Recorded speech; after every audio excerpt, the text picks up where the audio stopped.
Hachiko ছিল একটি জাপানি আকিতা প্রজাতির কুকুর, যে তার মালিকের প্রতি অসাধারণ ভালোবাসার জন্য বিখ্যাত হয়ে ওঠেন। হাচিকোর গল্পটি বিশ্ব জুড়ে মানুষের মনে জায়গা করে নিয়েছে। হাচিকো 1923 সালে 10 নভেম্বর জাপানের ওয়াদাত শহরে জন্মগ্রহণ করে। তার মালিক জাপানের টোকিও বিশ্ববিদ্যালয়ে কৃষি বিজ্ঞানের অধ্যাপক হিদেসাবুরো উয়েনোর ছিলেন। অধ্যাপক উয়েনো তার প্রিয় কুকুরটিকে খুবই ভালোবাসতেন এবং তাকে নিজের ছেলের মতনই আচরণ করতেন। সে সকালে তার মালিককে টোকিওর শিবুয়া ট্রেন স্টেশনে কাজে যেতে দেখাতে শুরু করে এবং বিকালে কাজ থেকে ফিরে আসার পর তাকে স্টেশনে নিতেও যেত। কিন্তু 1925 সালে 21শে মে হাচিকো যথারীতি শিবুয়া ট্রেন স্টেশনের পাশে বসে তার প্রিয়তম বন্ধু অধ্যাপক উয়েনোর জন্য অপেক্ষা করছিল, কিন্তু তার মালিক কখনো আসেনি। দেখা গেল যে অধ্যাপক উয়েনো মস্তিষ্কের রক্তক্ষরণে ভুগছিলেন, এবং 53 বছর বয়সে কর্মরত অবস্থায় হঠাৎ এবং অপ্রত্যাশিতভাবে মারা যান। হাচিকো তখন 1 বছর 4 মাস ধরে অধ্যাপক উয়েনোর সাথেই ছিলেন। হাচিকো উয়েনোর পরিবারের একজন প্রাক্তন মালিক কোজাবুরো কোবায়াশির সাথে বসবাস শুরু করেন, কিন্তু তার 10 বছর দীর্ঘ জীবনের বাকি সময় জুড়ে তিনি প্রতিদিন বিকালে শিবুয়া ট্রেন স্টেশনে যেতেন।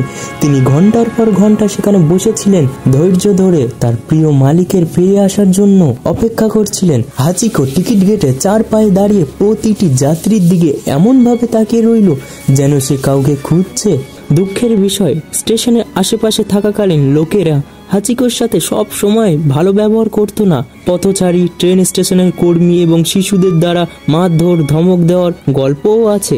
একদিন জাপানিজ ডেইলি পত্রিকায় তার প্রকাশিত হওয়ার পর সবকিছুই বদলে যায়। হাচিকো একজন সেলিব্রিটি হয়ে ওঠেন। 1932 সালে একজন প্রধান জাপানি সংবাদপত্রে প্রতিবেদক হাচিকোর গল্পটি তুলে ধরেন এবং প্রকাশ করেন, যার ফলে হাচিকো সমগ্র জাপানে একজন সেলিব্রিটি হয়ে ওঠেন। লোকেরা তাকে চুকেন হাচিকো নামে ডাকতে শুরু করে, যার অর্থ হাচিকো বিশ্বস্ত কুকুর। হাচিকোর গল্পটি জাতীয় গণমাধ্যমে ব্যাপক আলোড়ন তুলেছিল, যার ফলে সারা বিশ্ব থেকে অনেক মানুষ শিবুয়া ট্রেন স্টেশনে হাচিকোর সাথে দেখা করতে এসেছিল এবং তাকে খাবার উপহার দিতে এসেছিল। সে জাপানি জনগণের হৃদয় ছুঁয়ে গিয়েছিল এবং শীঘ্রই তাদের নায়ক হয়ে ওঠেন।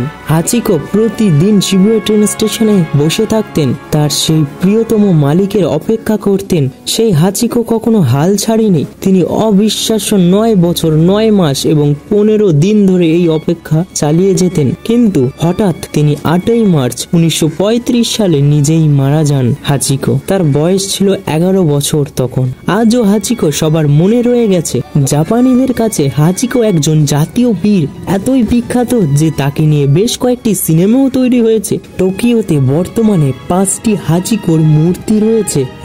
আজও শিবুয়া স্টেশনের বাইরে অবস্থিত হাচিকোর ব্রোঞ্জের মূর্তিটি টোকিওর অন্যতম বৃহত্তম পর্যটন কেন্দ্র।